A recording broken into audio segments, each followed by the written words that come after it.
Hello, everyone. I wanted to talk about the prejudice that exists against self publishing. Now, it's certainly not as bad as it was 10 years ago, but it still exists, especially in brick and mortar stores, certain book conventions, and festivals. There's still quite a lot of prejudice. Self publishing has done very well in the online sphere, but it hasn't translated as well to physical spaces. And in that regard, many bookstores and certain book festivals are behind the times.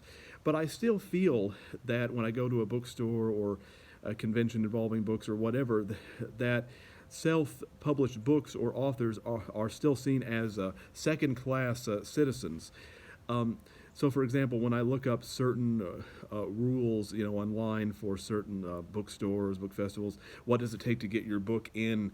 They'll say, well, we consider self-published books on a case-by-case basis. It's one of those things where they're singling self-published books out as being of lower quality, and which kind of makes me apprehensive to associate with such organizations, because there's still this prejudice that somehow self-published books are of lower quality.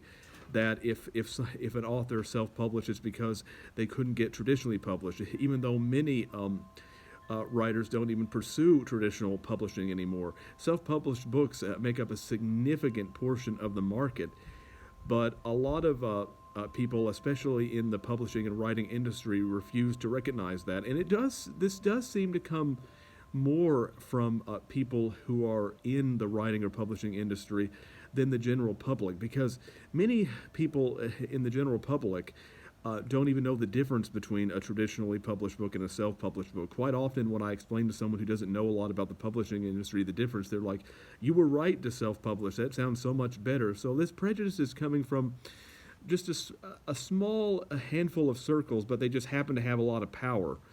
It's kind of like when Van Gogh, I know this is about art, was trying to get his work seen, and people wouldn't take him seriously because he was more independent and didn't have, wasn't well connected, and he did things differently.